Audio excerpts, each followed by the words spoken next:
Aku melangkah masuk ke ruang kepala sekolah. Bau kertas dan aroma kopi masih terasa di udara.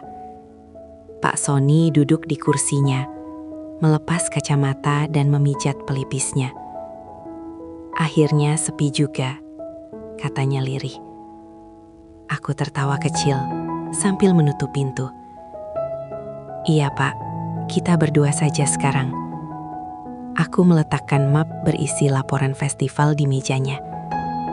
Jemari kami sempat bersentuhan tanpa sengaja. Hangatnya seperti listrik kecil yang menjalar. Kami duduk berhadapan. Hanya ada meja kayu pemisah. Dari luar, angin sore meniup tirai perlahan. Rasanya ruang itu menjadi dunia kecil kami. Pak Sony menatapku lama. Tidak seperti tatapan atasan kepada bawahan, tetapi seperti seseorang yang menemukan tempat pulang. Aku kagum sama kamu, Bu Susi, ucapnya akhirnya. Suaranya rendah, tapi dalam. Di tengah semua tekanan, kamu tetap tersenyum. Aku menunduk, jantungku berdetak kencang. Saya juga belajar banyak dari Bapak. Bapak itu seperti tembok yang bikin saya berani berdiri. Kami tertawa kecil, lalu hening lagi. Waktu berjalan lebih lambat. Aku merasa udara di ruang itu makin hangat. Dalam hening itu kami berbagi pandang, seolah kata-kata tidak lagi cukup. Aku merasakan getaran aneh, bukan hanya rasa hormat, tapi juga rasa yang selama ini kutahan. Aku berdiri, berjalan ke jendela. Senjanya cantik ya Pak. Pak Sony ikut berdiri di sampingku. Kami memandang langit bersama. Tangannya nyaris menyentuhku. Ada jarak setipis udara di antara kami. Aku menoleh, tersenyum kecil. Kami tidak mengatakan apa-apa lagi. Kami hanya berdiri berdekatan, ditemani cahaya senja yang memudar. Ruangan itu menjadi saksi sebuah awal dari perasaan yang lama bersembunyi di balik profesionalisme. Namaku Susi, usia 41 tahun. Aku seorang guru olahraga di sebuah SMA negeri di pinggir kota. Sejak suamiku meninggal 5 tahun lalu, aku fokus membesarkan anak sematawayangku sambil mengajar. Aku juga mengelola bisnis keluarga peninggalan almarhum suami yang membuatku cukup mapan.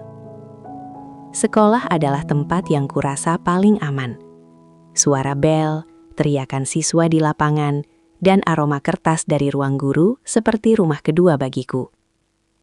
Di sekolah ini ada sosok yang sangat dihormati. Pak Sony, kepala sekolah kami. Pria 50 tahun, berwibawa, ramah, dan sabar. Ia bukan hanya pimpinan, tetapi juga mentor bagi para guru muda. Aku sering melihatnya berjalan menyapa guru satu persatu, termasuk aku, dengan senyum yang menenangkan. Hari itu kami sedang rapat guru di aula. Pak Sony berdiri di depan, memimpin dengan suara tegas tapi hangat. Aku duduk di barisan tengah, diam-diam mengagumi keteguhan hatinya. Banyak guru tahu beliau punya masalah rumah tangga, tapi tak seorang pun berani membicarakannya terbuka. Sepulang rapat, aku melewati lorong sekolah. Tiba-tiba suara Pak Sony memanggil pelan. Bu Susi, sebentar. Aku menoleh. Wajahnya tampak letih, tapi matanya tetap teduh. Iya Pak. Terima kasih sudah bantu anak-anak persiapan lomba kemarin. Mereka cerita Bu Susi sangat perhatian. Aku tersenyum. Ah, biasa saja Pak. Mereka rajin latihan kok. Pak Sony ikut tersenyum. Ada jeda sejenak. Kami berdiri di lorong yang sepi itu. Angin sore berhembus dari jendela yang terbuka. Untuk sesaat, aku merasakan sesuatu yang berbeda. Sebuah kehangatan yang sulit kujelaskan. Kalau nanti sempat, saya ingin bicara soal program olahraga ke depan. Bisa? Tanya beliau. Tentu saja, Pak.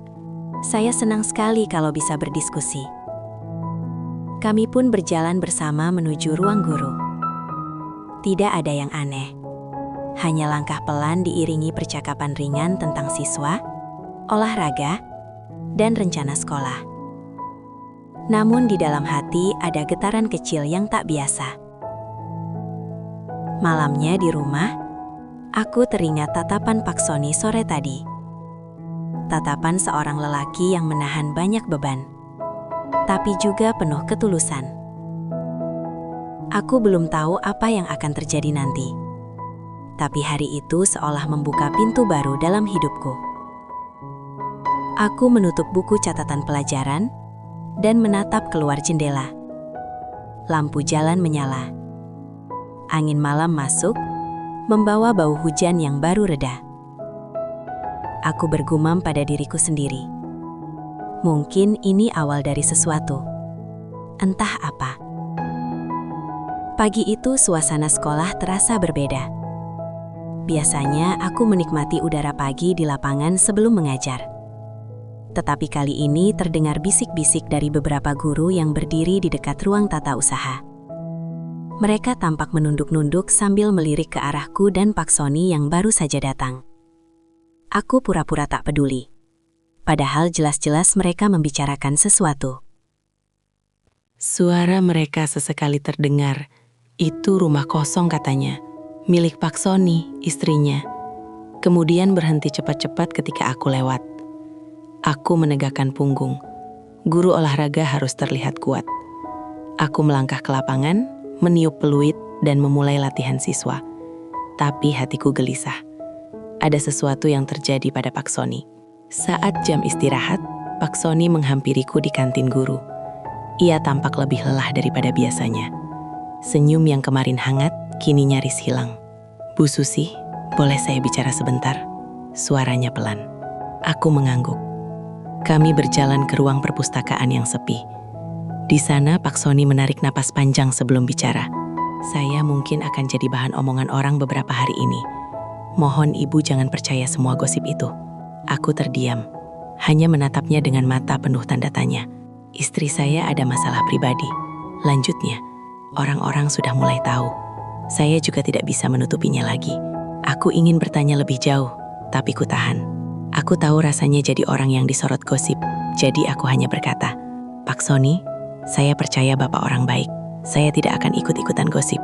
Pak Sony tampak lega, mengangguk dan berkata lirih, "Terima kasih Bu Susi. Saya hanya butuh seseorang yang tidak menghakimi." Kami berdua diam beberapa saat. Aku melihat matanya yang merah karena kurang tidur. Tiba-tiba aku ingin menenangkan beliau. Ingin mengatakan bahwa semua akan baik-baik saja. Tapi aku tahu batasku sebagai guru dan rekan kerja. Saat kami hendak keluar dari perpustakaan, aku hampir saja menyentuh tangannya. Entah kenapa refleks itu muncul. Tapi sebelum tanganku benar-benar menyentuh, aku menariknya kembali. Kami hanya saling bertukar pandang sesaat. Dan entah kenapa itu terasa lebih kuat daripada sentuhan fisik. Sore itu, gosip di sekolah makin heboh. Ada yang bilang rumah kosong milik Pak Sony dijadikan tempat perselingkuhan istrinya dengan orang lain. Ada yang bilang mereka ketahuan warga. Semua cerita itu bercampur jadi satu. Aku pulang ke rumah dengan kepala penuh tanda tanya. Aku duduk di teras, menatap langit senja, memikirkan kata-kata Pak Sony di perpustakaan tadi. Dia hanya butuh seseorang yang tidak menghakimi. Aku menggenggam cangkir teh hangatku erat-erat. Seolah disitulah aku menemukan keberanian. Sejak hari gosip itu, suasana sekolah berubah. Bukan hanya Pak Sony yang jadi bahan pembicaraan, aku pun ikut terseret. Aku melihat beberapa guru sengaja berhenti bicara saat aku masuk ruang guru. Ada juga yang melempar senyum tipis, tapi pandangannya tajam. Hari itu aku mendapat jadwal mengajar terakhir. Siswa-siswa latihan bola di lapangan, sementara aku mengawasi. Di kejauhan aku melihat Pak Sony keluar dari ruangannya membawa map besar. Ia tampak berusaha menahan wajahnya tetap tenang. Saat bel berbunyi, Pak Sony menghampiriku. "Bu Susi, ada waktu sebentar? Ini tentang program olahraga yang kemarin kita rencanakan." Aku mengangguk. Kami memutuskan bertemu di ruang rapat kecil yang jarang dipakai. Di ruang itu, Pak Sony membuka map berisi rancangan proposal lomba antar sekolah. Ia menjelaskan dengan tenang, tapi aku bisa merasakan suaranya sedikit bergetar. Setelah selesai bicara, ia diam beberapa detik, lalu berkata lirih.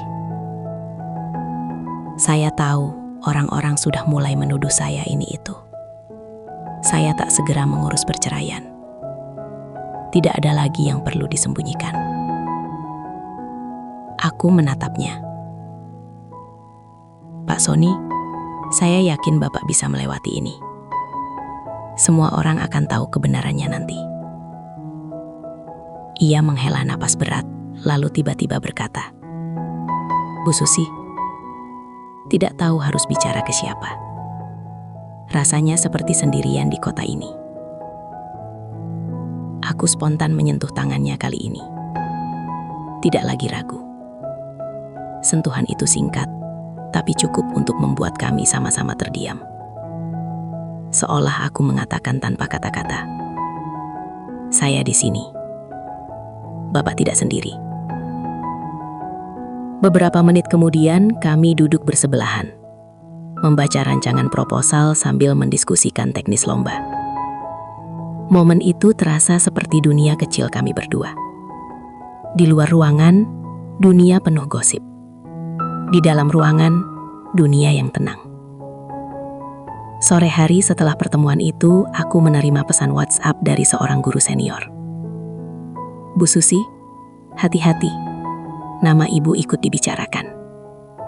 Mereka kira ibu dekat dengan Pak Sony lebih dari rekan kerja. Pesan itu membuatku tercekat. Aku menutup ponsel, memandang langit senja di luar jendela ruang guru. Aku tahu, sejak hari itu aku tidak hanya jadi guru olahraga, tapi juga orang yang harus menjaga nama baiknya sendiri. Aku pulang dengan langkah mantap. Aku tahu, gosip ini belum akan berhenti. Tapi di dalam hatiku ada keyakinan kecil. Aku dan Pak Sony akan tetap berdiri, apapun yang terjadi.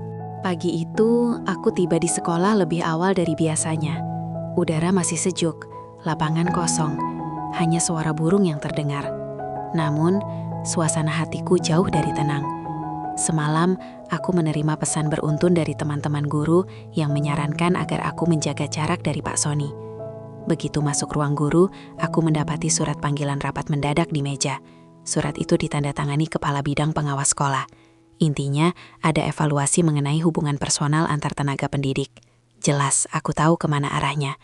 Aku menarik napas panjang. Aku tidak merasa bersalah, tapi aku juga tahu reputasi seorang guru ditentukan oleh pandangan publik. Siang itu aku menghadiri rapat. Di ruang rapat ada 3 orang pengawas, beberapa guru senior, dan Pak Sony. Semua tampak serius. Salah satu pengawas membuka pembicaraan.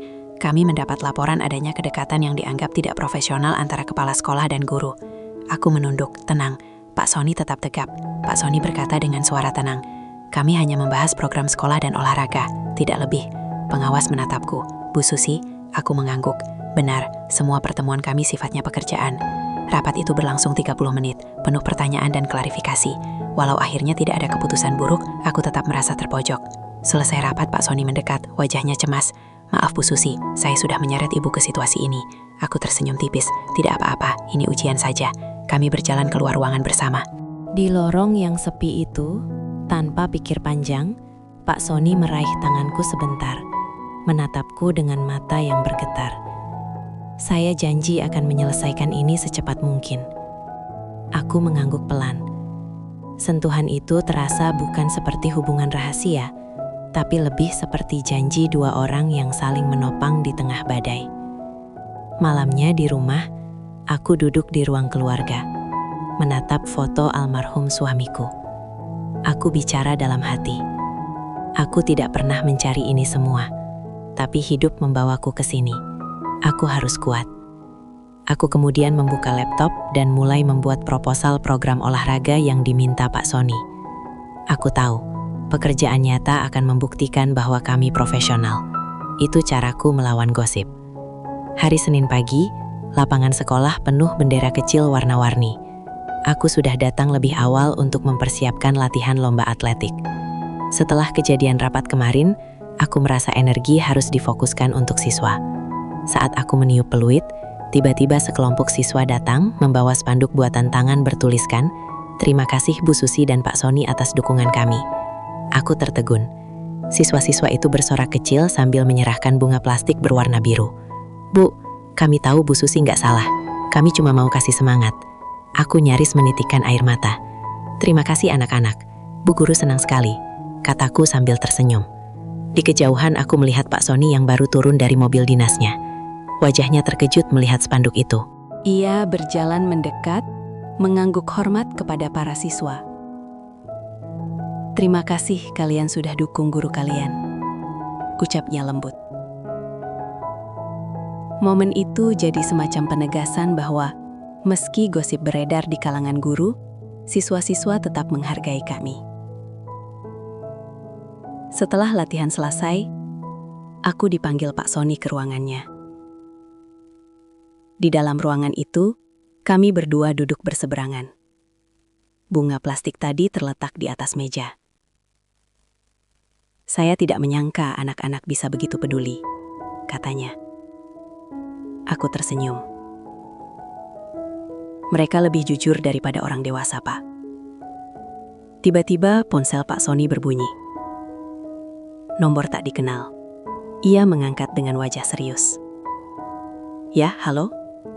Suaranya agak rendah. Lalu ia diam mendengarkan. Setelah menutup telepon, wajahnya pucat. Bu Susi? Suaranya lirih. Seseorang mengancam akan menyebarkan foto-foto saya dan Ina di rumah itu. Mereka bilang mau kirim ke media. Aku tercekat. Foto dari rumah kosong itu? Iya, jawabnya. Saya tidak tahu siapa. Mungkin orang yang tahu skandal itu. Untuk sesaat ruangan itu terasa sunyi. Lalu aku berkata, Pak Sony, kita tidak bisa diam. Kita harus punya strategi supaya mereka tidak bisa menekan kita. Pak Sony menatapku dalam. Ibu masih mau membantu saya meski ini makin rumit? Aku mengangguk mantap. Kalau kita diam, mereka akan terus menginjak. Kita buktikan saja dengan karya dan prestasi kita di sekolah. Pak Sony tersenyum tipis, lalu berdiri dan mengulurkan tangannya. Aku pun berdiri. Kami berjabat tangan erat, seolah mengunci janji baru. Sore harinya, aku kembali ke lapangan berlatih sendiri setelah anak-anak pulang. Angin sore bertiup pelan. Dalam hati, aku merasa ada api kecil yang mulai menyala. Aku tidak mau kalah oleh gosip dan ancaman. Pagi itu, aku baru sampai di sekolah ketika pesan WhatsApp masuk bertubi-tubi. Grup guru penuh kiriman tangkapan layar foto-foto rumah kosong milik Pak Sony. Ada pula foto yang tampak seperti Ina bersama pria tak dikenal. Captionnya bombastis. Skandal kepala sekolah. Rumah untuk anak dijadikan tempat selingkuh. Jantungku berdegup kencang. Meski foto itu jelas lebih memberatkan Ina, nama Pak Sony ikut terseret. Di grup WhatsApp itu ada juga komentar sinis. Kasian guru olahraga ikut kena imbasnya. Di koridor sekolah, aku melihat Pak Sony berjalan dengan wajah tenang. Padahal aku tahu hatinya bergemuruh. Ia menghampiriku di depan ruang guru. Bu Susi, saya butuh bicara sekarang. Kami berdua masuk ke ruang kepala sekolah, menutup pintu rapat-rapat. Pak Sony menatapku. Mereka benar-benar menyebarkan foto-foto itu. Saya sudah lapor ke pihak berwajib, tapi saya takut reputasi sekolah rusak. Aku menjawab cepat. Pak, justru ini saatnya kita tunjukkan profesionalisme. Kita buat acara besar sekolah biar fokus publik pindah ke prestasi anak-anak. Aku keluarkan ide spontan. Festival olahraga dan seni SMA. Acara kolaborasi guru murid. Kalau ini berhasil, Pak, media akan punya berita positif. Gosip itu perlahan akan tenggelam. Pak Sony terdiam sejenak, lalu matanya berbinar. Itu ide bagus. Kita gerakan semua guru yang masih peduli. Hari itu juga aku mulai bergerak. Aku menemui guru seni, OSIS, dan pelatih ekstrakurikuler. Ternyata banyak yang mendukung. Mereka juga lelah jadi penonton gosip. Bu, kami ikut bantu, biar anak-anak punya panggung positif, kata salah satu guru seni. Sore hari kami rapat mendadak di aula. Pak Sony berdiri di depan. Kali ini suaranya kembali berwibawa. Kita akan adakan festival olahraga dan seni. kita buktikan sekolah kita punya prestasi. Sorak-sorai siswa mengisi aula. Untuk pertama kalinya setelah minggu-minggu penuh gosip, semangat terasa kembali. Selesai rapat, aku dan Pak Sony berjalan ke lapangan. Matahari senja menyinari wajahnya. Ia berkata lirih, "Terima kasih Bu Susi. Tanpa ibu saya mungkin sudah menyerah." Aku tersenyum. Pak juga tidak sendiri. Kita punya murid, guru-guru baik, dan tujuan yang lebih besar. Untuk sejenak kami berdua terdiam, saling menatap. Tangan kami hampir bertemu, lalu kami sama-sama menarik kembali. Bukan karena takut, tapi karena kami tahu di depan kami sedang berdiri mimpi yang lebih penting, membalik keadaan. Aku pulang ke rumah malam itu dengan rasa berdebar. Aku tahu, ancaman belum selesai, tapi aku juga tahu, kami baru saja menemukan senjata, kerja nyata. Sejak diumumkan festival olahraga dan seni, sekolah berubah seperti sarang lebah. Siswa sibuk latihan drama, marching band, dan lomba atletik. Guru-guru yang kemarin dingin mulai ikut terlibat. Rasanya seperti sekolah punya nafas baru. Aku menghabiskan pagi hingga sore mengurus jadwal latihan, sponsor, dan dekorasi. Pak Sony pun sibuk bertemu komite sekolah dan dinas pendidikan agar acara mendapat izin resmi. Semua tampak menjanjikan, sampai kejadian aneh mulai muncul. Pertama, spanduk besar di depan sekolah bertuliskan Festival SMA untuk Prestasi, tiba-tiba sobek dan hilang semalaman. Kedua, email penawaran sponsor yang sudah deal, tiba-tiba dibatalkan tanpa alasan. Ketiga, rumor baru beredar. Festival ini cuma kedok untuk menutupi skandal kepala sekolah. Di tengah kesibukan itu, aku menerima surat tanpa nama di laci mejaku. Isinya, berhenti mendekat ke kepala sekolah, kalau tidak mau festivalmu hancur. Aku menahan nafas, membaca surat itu berulang-ulang. Rasanya dingin merambat dari ujung jari ke punggungku. Aku tahu, ada pihak yang sengaja ingin menggagalkan semua ini. Siang itu aku menemui Pak Sony di ruangannya. "Pak, kita sedang diawasi. Ada yang sengaja mau menjatuhkan festival ini." Pak Sony menatap serius. "Saya juga dapat surat ancaman. Mereka suruh saya mundur dari kepala sekolah." Kami sama-sama terdiam. Namun, justru dalam diam itu, kami menemukan keteguhan baru. "Kita tetap jalan terus, Bu," kata Pak Sony. Akhirnya aku mengangguk. Saya juga tidak akan mundur. Ini untuk anak-anak. Kami sepakat membentuk tim inti festival yang terdiri dari guru-guru terpercaya dan beberapa siswa OSIS. Semua pekerjaan dialihkan lewat grup internal, bukan email resmi, untuk menghindari sabotase. Menjelang sore, aku mengumpulkan anak-anak OSIS di aula kecil. "Kalian akan jadi tulang punggung festival ini. Jangan takut dengan gosip atau ancaman. Fokus saja pada karya," kataku. Seorang siswa menjawab lantang, "Kami siap, Bu." Di luar aula, Pak Sony berdiri mengawasi. Senja memantulkan warna oranye di wajahnya yang tegas. Untuk pertama kali aku melihat ia benar-benar seperti pemimpin besar. Meski dihantam gosip, ia masih memimpin dengan kepala tegak. Sebelum pulang, Pak Sony menghampiriku. "Bu Susi, terima kasih sudah bertahan. Saya tahu ini tidak mudah." Aku hanya tersenyum. "Pak, juga jangan menyerah. Kita ini bukan hanya guru, tapi teladan buat anak-anak." Kami berdua berjalan keluar aula. Angin senja bertiup kencang membawa dedaunan jatuh. Dalam hati aku merasa badai semakin dekat. Tapi di saat yang sama, aku juga tahu kami sudah punya kapal yang lebih kokoh. Pagi itu sekolah terasa seperti arena persiapan lomba sungguhan. Lapangan dipenuhi anak-anak yang berlatih estafet. Marching band memanaskan alat musiknya. Guru seni sibuk melatih drama. Festival tinggal 2 minggu lagi. Semangatnya luar biasa. Sampai tiba-tiba kejadian tak terduga menghantam. Sekitar pukul 10, sound system utama di aula mati total, padahal baru dipasang kemarin. Kabelnya ditemukan terpotong rapi di belakang panggung. Guru teknisi panik. "Bu, ini bukan rusak biasa, sepertinya sengaja dipotong," katanya. Belum sempat kupikirkan solusi, datang kabar kedua. Kostum marching band anak-anak hilang setengahnya dari gudang. Padahal, kostum itu hasil patungan guru dan siswa. Aku langsung menahan nafas. Ini sabotase yang serius, gumamku. Pak Sony segera mengumpulkan tim inti di ruang rapat kecil. "Kita jangan panik," katanya tegas. "Ini jelas kerja orang yang tidak mau festival ini jalan, tapi kita tidak boleh batal." Aku mengangkat tangan. "Pak, kita bisa sewa sound system luar, dan soal kostum kita bisa improvisasi. Yang penting anak-anak tetap tampil. Tim inti sepakat bergerak cepat. Beberapa siswa OSIS menghubungi kenalan penyewaan alat. Guru seni mengatur ulang kostum dengan stok lama. Guru olahraga membantu anak-anak tetap latihan tanpa gangguan. Siang itu aku mendampingi anak-anak latihan di lapangan. Mereka tampak kecewa tapi berusaha tegar. "Bu, kita masih bisa menang kan?" tanya seorang siswi. "Tentu saja," jawabku mantap. "Yang penting semangat kalian." Pak Sony datang membawa kabar baik. Sound system pengganti sudah dalam perjalanan. Kita akan latihan sore ini juga. Mendengar itu anak-anak bersorak. Seketika semangat kembali menyala. Aku menatap Pak Sony dari kejauhan. Wajahnya yang biasanya tenang kini penuh tekad. Menjelang sore, latihan dimulai ulang dengan sound system baru. Walau sederhana, latihan berjalan lancar. Semua seperti kembali hidup. Di pinggir lapangan, aku dan Pak Sony berdiri berdampingan. Ia berbisik, "Bu Susi, saya rasa kita sudah bukan hanya guru dan kepala sekolah. Kita ini satu tim yang sedang bertahan di tengah badai." Aku tersenyum. "Betul, Pak.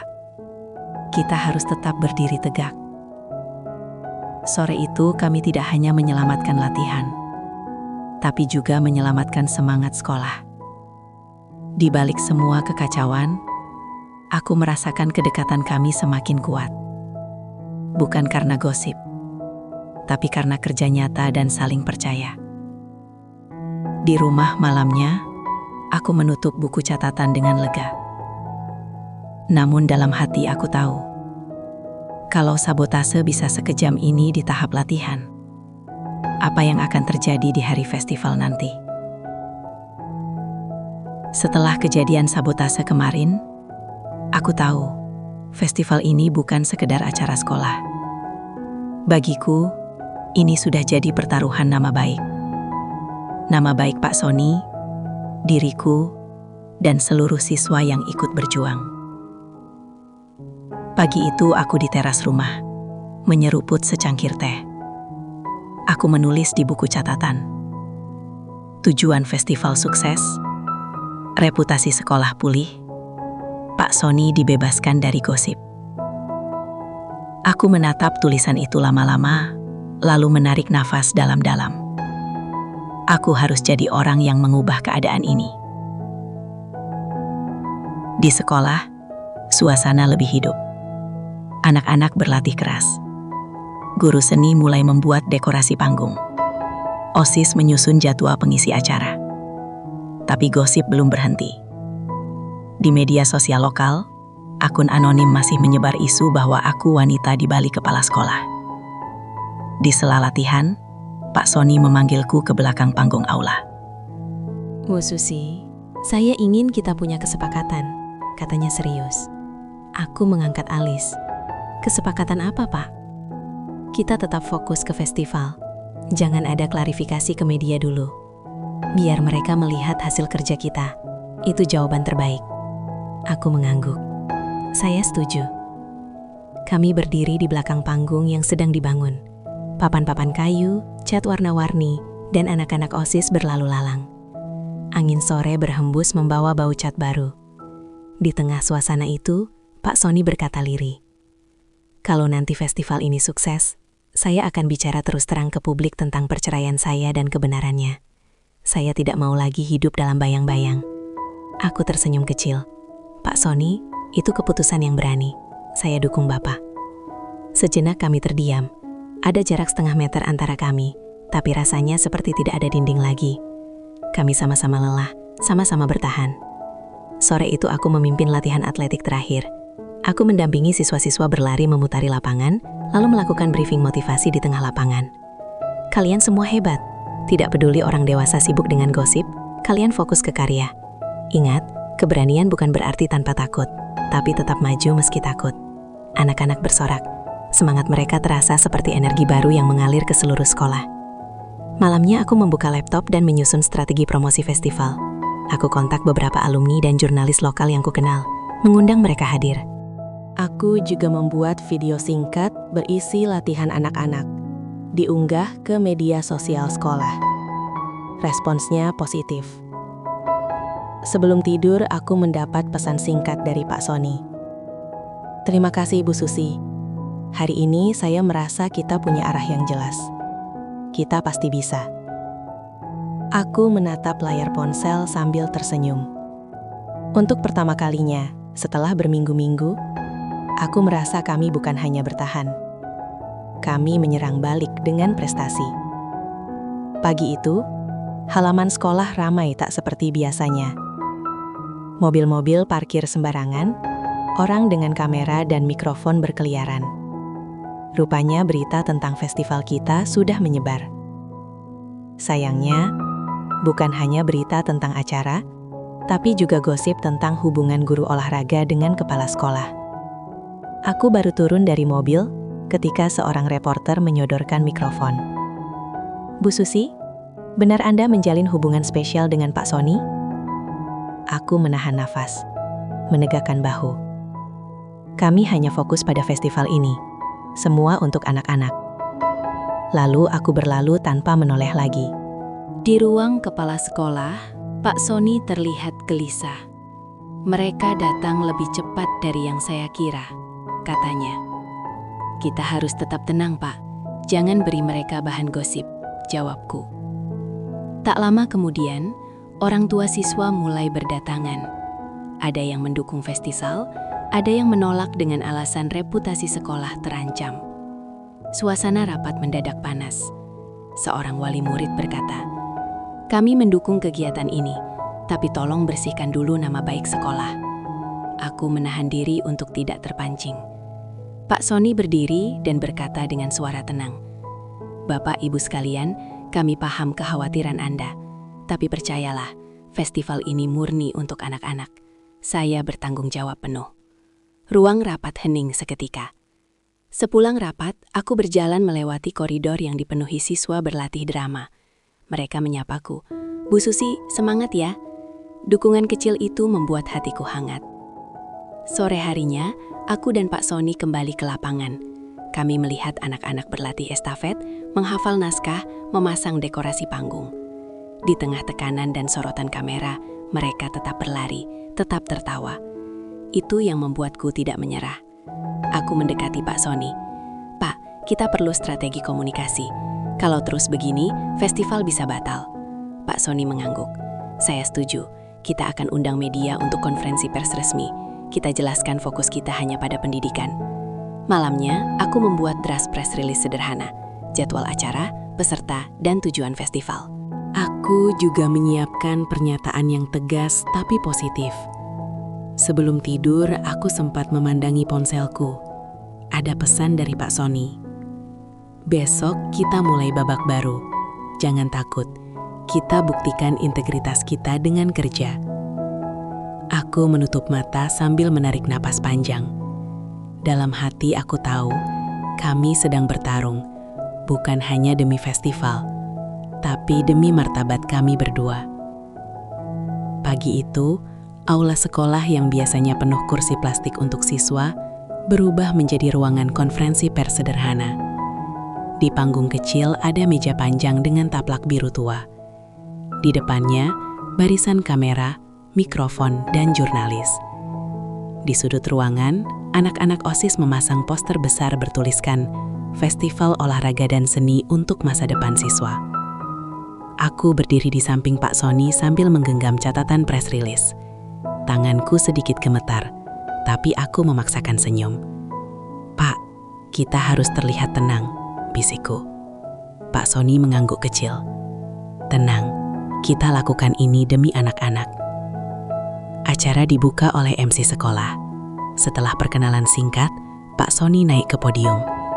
Dengan suara mantap, ia berkata, "Festival ini bukan sekadar acara rutin. Ini kesempatan bagi anak-anak untuk menunjukkan potensi. Gosip yang beredar di luar sana tidak ada kaitannya dengan tujuan kami." Aku menyambung dengan presentasi singkat tentang program olahraga dan seni, jadwal lomba, serta dukungan sponsor yang kembali aktif setelah kita jelaskan misi sebenarnya. Semula, suasana berjalan lancar. Tapi kemudian, seorang jurnalis dari media lokal bertanya keras, "Pak Sony, Apa benar rumah yang Anda beli untuk anak Anda dulu dipakai oleh mantan istri untuk berselingkuh? Ruangan mendadak hening. Aku melihat Pak Sony menarik nafas panjang. Ia menjawab tegas. Itu masa lalu saya. Saya tidak akan membahas privasi keluarga. Fokus kami hari ini adalah pendidikan. Pertanyaan demi pertanyaan datang. Ada yang mendukung, ada yang memojokkan. Aku menahan diri agar tetap tenang. Ketika seorang wartawan kembali menyinggung tentang kedekatan Bu Susi dan Pak Sony, aku menjawab dengan suara datar. Kami profesional. Semua program ini untuk siswa, bukan untuk pribadi. Setelah sesi tanya jawab selesai, kami menutup konferensi pers dengan pengumuman festival akan tetap berjalan sesuai jadwal, dengan tambahan lomba seni mural sebagai simbol kebebasan berekspresi. Siswa yang hadir bertepuk tangan. Namun begitu acara selesai dan wartawan keluar, salah satu guru berlari ke arah kami, membawa kabar mengejutkan.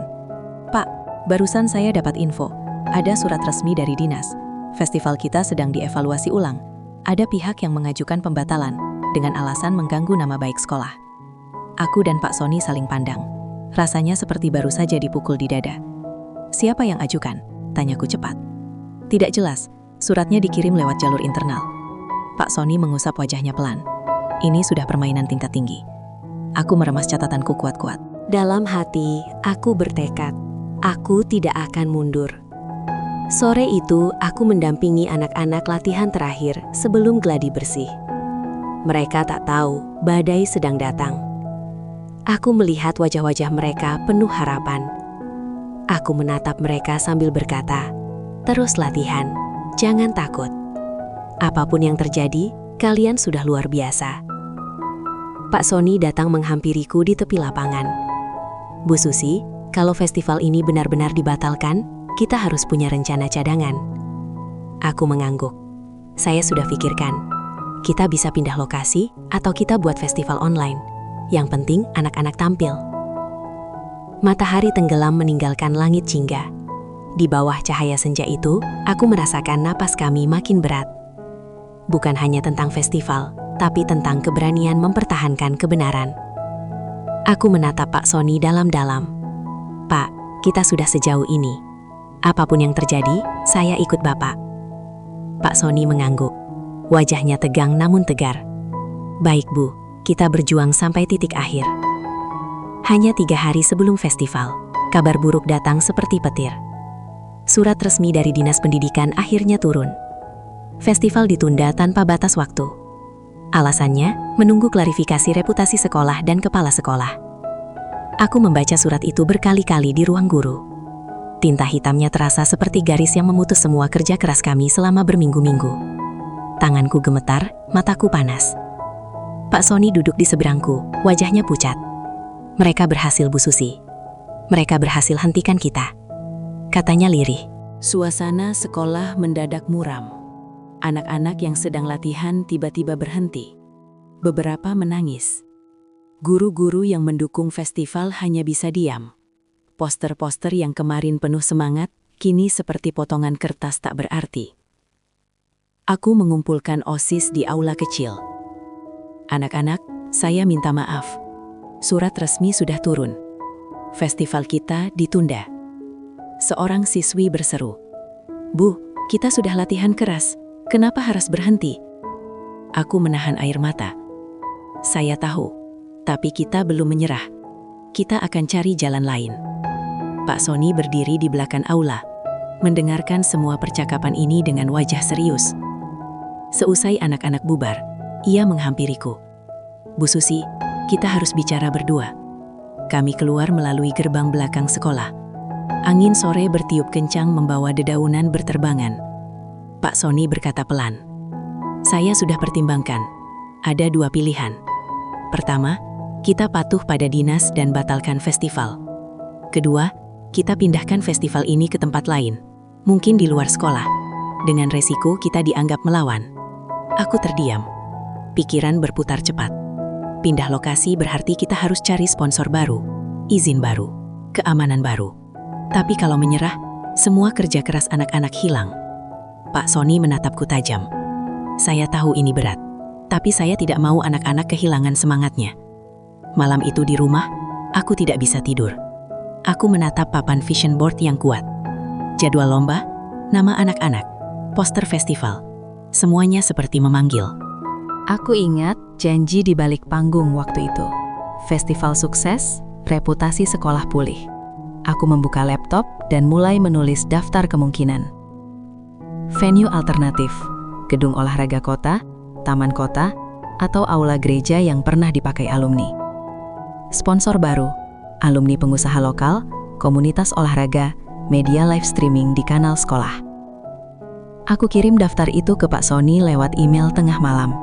5 menit kemudian, teleponku berdering. Bu Susi, suara Pak Sony di seberang terdengar parau. Anda benar-benar belum mau menyerah ya? Aku tersenyum kecil, meski air mata menetes. Saya sudah janji, Pak. Kita harus cari jalan.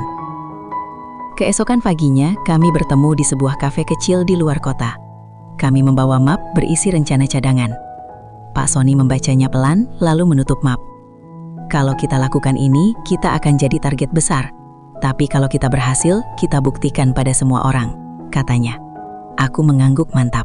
Pak, kita lakukan saja. Kita pindahkan festival ini ke luar sekolah. Kita buat jadi acara kota, bukan cuma acara SMA. Pak Sony tersenyum samar, senyum yang jarang kulihat. Baik, kita mulai sekarang. Sepulang dari kafe, kami bergerak cepat.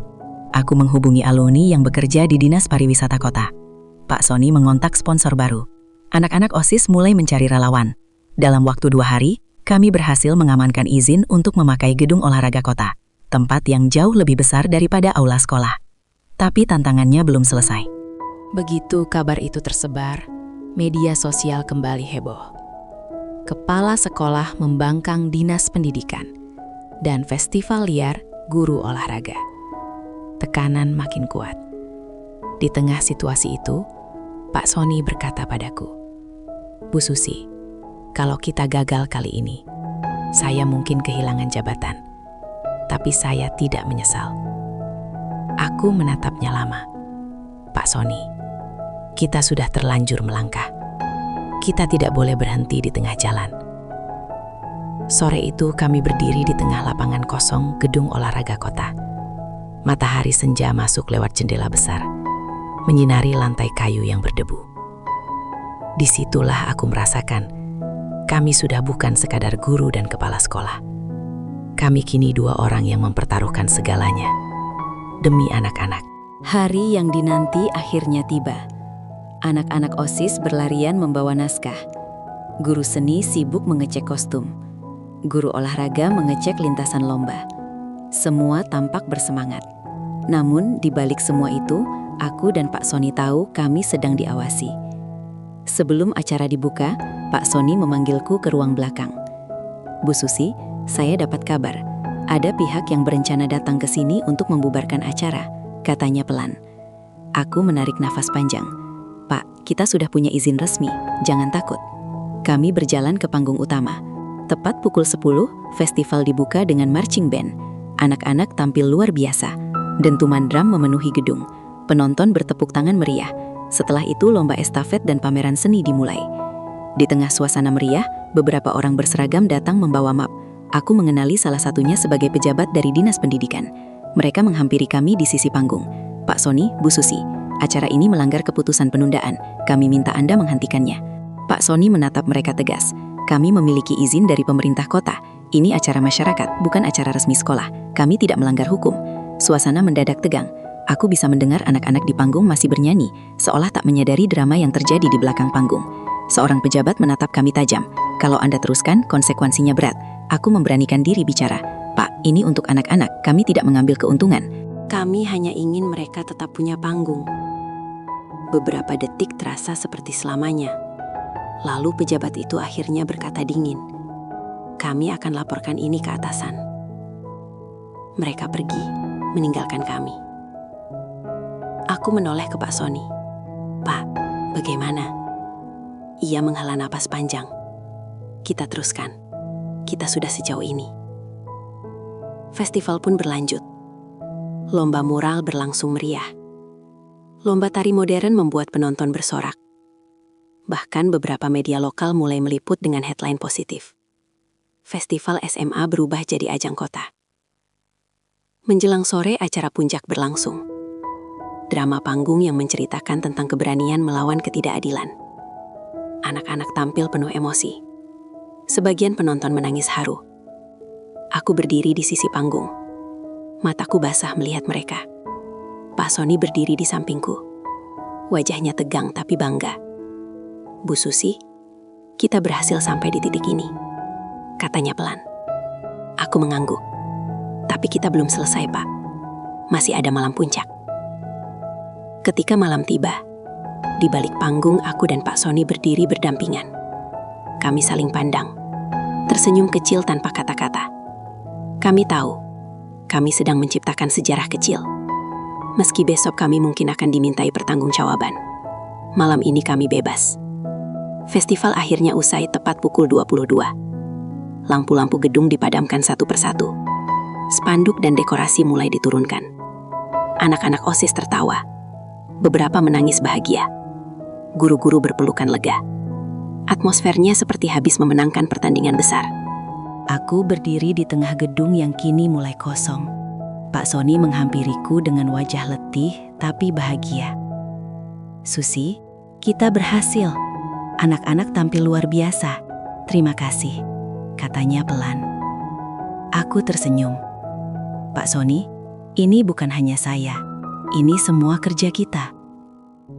Namun kegembiraan itu hanya bertahan beberapa jam. Pagi keesokan harinya, surat resmi datang lagi. Kali ini lebih keras. Pak Sony diberhentikan sementara dari jabatan kepala sekolah untuk investigasi.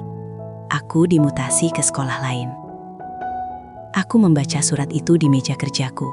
Tanganku gemetar. Hatiku serasa kosong. Meski sudah menduga konsekuensi, aku tak menyangka secepat ini. Pak Sony menatapku. Wajahnya datar, tapi matanya penuh kemarahan yang ditahan. Mereka benar-benar serius, Bu. Mereka mau kita berhenti. Aku menarik nafas dalam-dalam. Pak, kita harus putuskan sekarang. Mau tunduk atau lawan? Siang itu kami bertemu diam-diam di sebuah taman kota. Duduk di bangku kayu yang teduh, kami berbicara lama. Pak Sony berkata lirih, kalau kita lawan, kita bisa ke pengadilan atau ke media nasional. Tapi itu panjang dan penuh resiko. Kalau kita terima, kita kehilangan sekolah. Tapi nama kita mungkin masih bisa diselamatkan. Aku menatap daun-daun jatuh di depan kami. Aku ingat wajah anak-anak saat latihan. Tepuk tangan penonton, dan semua perjuangan. Aku juga ingat rumor, tuduhan, dan tekanan yang kami tahan selama ini. Pak Sony, saya tidak peduli jabatan. Saya peduli anak-anak melihat kita berdiri tegak, kataku akhirnya. Pak Sony menoleh. Matanya merah. Kalau begitu, kita hadapi. Kita pilih jalan sulit itu. Aku mengangguk. Kita tidak boleh diam. Kita harus tunjukkan kalau yang kita lakukan murni. Malamnya, aku menulis surat terbuka kepada media. Kami, guru biasa. Kami hanya ingin anak-anak punya ruang berekspresi. Jika perjuangan ini harus dibayar dengan jabatan, kami terima. Tapi jangan tuduh kami macam-macam tanpa bukti. Surat itu kuunggah di akun resmi sekolah dan juga kukirim ke beberapa jurnalis nasional. Pak Sony juga menulis klarifikasi resmi tentang kehidupannya, perceraiannya, dan niatnya membangun sekolah. Keesokan harinya, tagar #festival untuk anak trending di media sosial lokal. Banyak alumni dan orang tua siswa memberi dukungan, namun tekanan dari pihak yang berlawanan juga makin keras. Ada ancaman gugatan hukum dan panggilan klarifikasi. Di tengah badai itu, aku dan Pak Sony saling menatap di koridor sekolah. Wajah kami lelah, tapi penuh tekad. Pak, ini mungkin titik balik kita, bisikku. Pak Sony mengangguk. Iya Bu Susi, kita sudah memilih jalan ini. Kita akan terus jalan. Sore itu aku pulang ke rumah dengan perasaan campur aduk. Takut, lega, sedih, tapi juga bangga. Di dalam hati aku tahu, kami sedang menulis babak akhir perjuangan ini. Pagi itu, udara terasa lebih dingin dari biasanya. Surat pemberhentian dan mutasi sudah resmi. Aku sudah mengemas barang-barangku dari ruang guru. Pak Sony sekarang hanya hadir sebagai guru senior menunggu proses investigasi. Semua terasa seperti mimpi buruk. Tapi anehnya, justru di saat seperti ini aku merasa paling tenang. Aku tahu arah yang harus kutempuh. Di luar sekolah, dukungan masyarakat makin deras. Alumni mengunggah foto-foto festival dengan tagar #ini bukan festival untuk anak. Beberapa tokoh pendidikan ikut menulis opini di koran lokal membela kami. Beberapa guru dari sekolah lain juga diam-diam mengirim pesan dukungan. Aku dan Pak Sony memutuskan membuka posko dukungan di sebuah rumah baca milik alumni, tak jauh dari sekolah. Di sana kami bertemu orang tua siswa, alumni, dan jurnalis yang ingin tahu kebenaran. Semua berlangsung sederhana tapi hangat. Anak-anak OSIS bahkan datang membantu menata kursi dan membagikan brosur. Pak Sony berdiri di depan posko dan berkata kepada semua yang hadir, "Terima kasih sudah datang. Kami bukan melawan dinas. Kami hanya ingin pendidikan berjalan sehat dan anak-anak punya ruang berkreasi." Aku menambahkan, "Kami bukan pahlawan. Kami hanya guru biasa. Tapi kami percaya kebenaran perlu dibela." Kata-kata itu membuat banyak orang terharu. Beberapa orang tua siswa menangis. Salah satu alumni berkata, "Bu Susi, Pak Sony, jangan mundur. Kami siap bantu." Di sisi lain, tekanan dari pihak penentang belum berhenti. Ada surat panggilan klarifikasi, ada ancaman laporan hukum. Tapi dukungan publik makin kuat, sehingga tekanan itu justru memantul balik. Media nasional mulai menyorot kasus ini sebagai contoh perjuangan guru melawan birokrasi. Malamnya aku dan Pak Sony duduk di beranda posko setelah semua orang pulang. Angin malam bertiup lembut, lampu kota berkelip di kejauhan. "Susi, saya kira kita akan jatuh. Ternyata orang-orang lebih peduli daripada yang kita duga," kata Pak Sony pelan. Aku tersenyum kecil. "Ini baru awal, kita harus tetap sabar, tapi saya yakin kita bisa menang." Kami lalu menyusun langkah lanjutan, mengajukan banding resmi ke dinas dengan dukungan tanda tangan orang tua dan alumni, mengundang tokoh pendidikan nasional untuk memberikan testimoni, dan menggelar diskusi publik tentang pendidikan di kota sebagai tindak lanjut festival. Beberapa hari kemudian hasilnya mulai terlihat. Media besar meliput banding kami. Para tokoh pendidikan ikut bicara di televisi. Dukungan publik semakin meluas.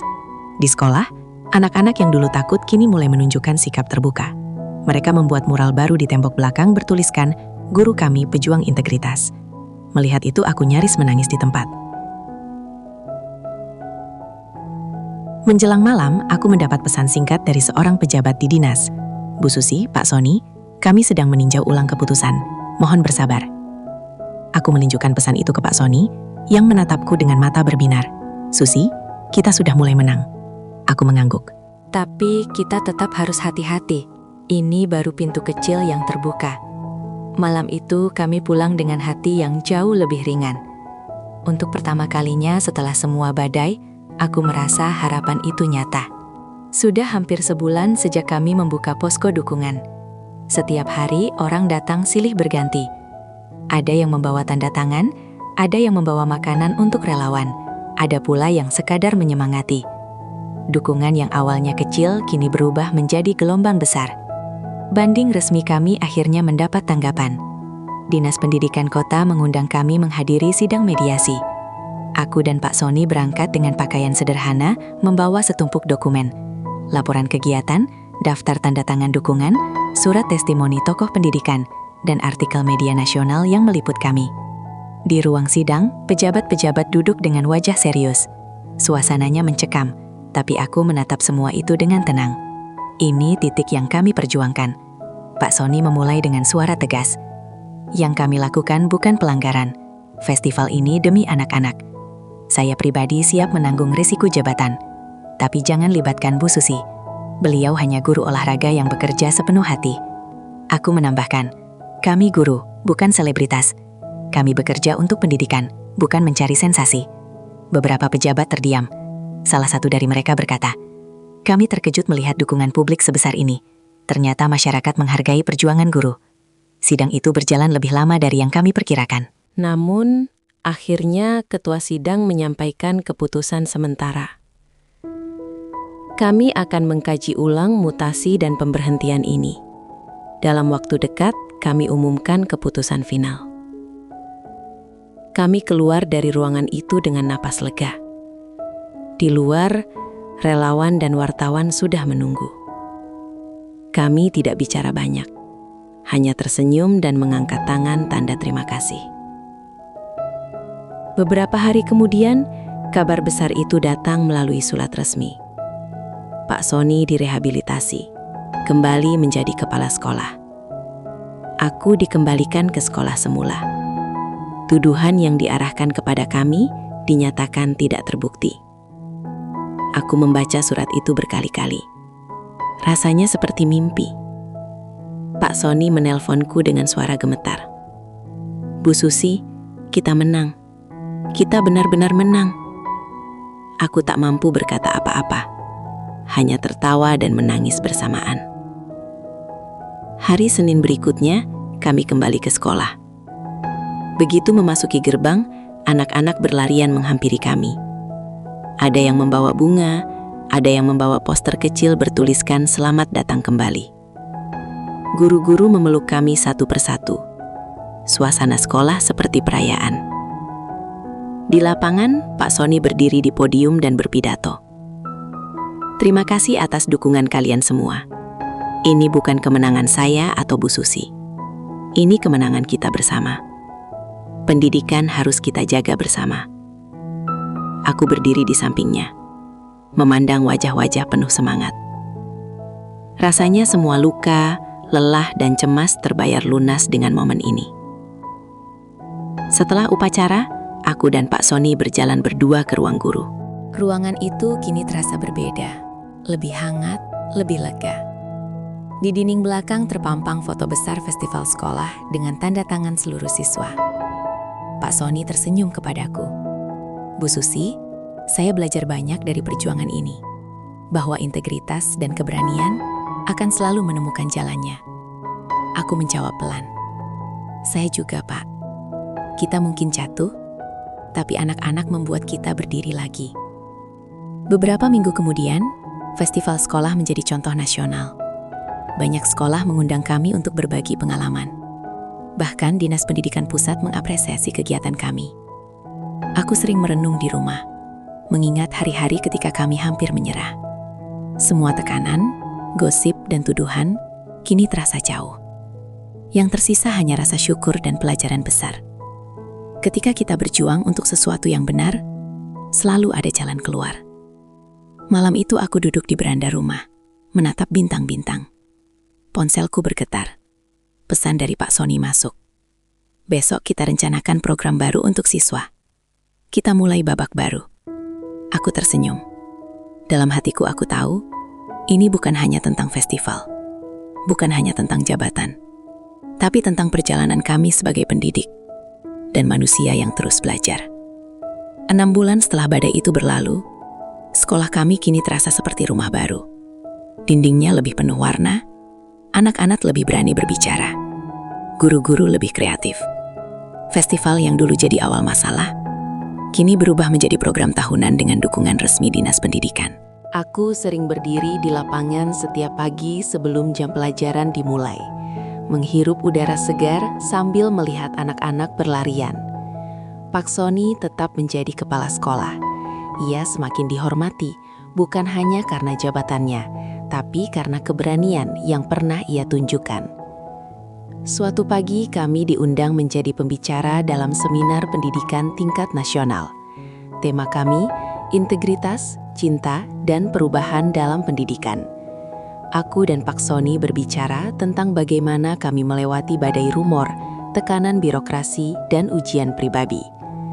Aku berkata di panggung, integritas itu seperti akar, ia tidak terlihat, tapi menopang seluruh pohon. Pendidikan pun begitu. Ketika kita jaga akar itu, pohon akan tetap berdiri meski diterpa angin. Pak Sony menambahkan, guru bukan hanya mengajar, guru juga belajar. Belajar berani, belajar jujur, belajar mencintai pekerjaan ini. Tepuk tangan panjang menggemas. Aku melihat beberapa peserta seminar berkaca-kaca. Saat itulah aku merasa perjuangan kami tidak sia-sia. Sepulang seminar, kami berjalan berdua di taman kota. Langit sore berwarna oranye keemasan. angin membawa aroma bunga dari sudut taman. "Pak Sony," aku berkata pelan, "hidup kita berubah banyak ya sejak festival itu?" Ia tertawa kecil. "Betul, Bu Susi, semua seperti cerita panjang yang akhirnya menemukan ujungnya." Kami berhenti di dekat kolam kecil. Airnya tenang memantulkan bayangan kami berdua. Saya belajar, kataku lagi, bahwa cinta yang dewasa itu bukan sekedar perasaan hangat, tapi juga keberanian mendukung satu sama lain dalam situasi sulit. Pak Sony menatapku lama. "Terima kasih, Bu Susi. Kamu sudah menguatkan saya di saat paling gelap." Aku hanya tersenyum. Tak perlu kata-kata panjang. Kami tahu perjalanan ini bukan hanya tentang kami, tapi tentang anak-anak, tentang sekolah, tentang arti menjadi manusia yang bertahan dan berjuang. Beberapa bulan kemudian, sekolah kami mendapat penghargaan Sekolah Inspiratif Nasional.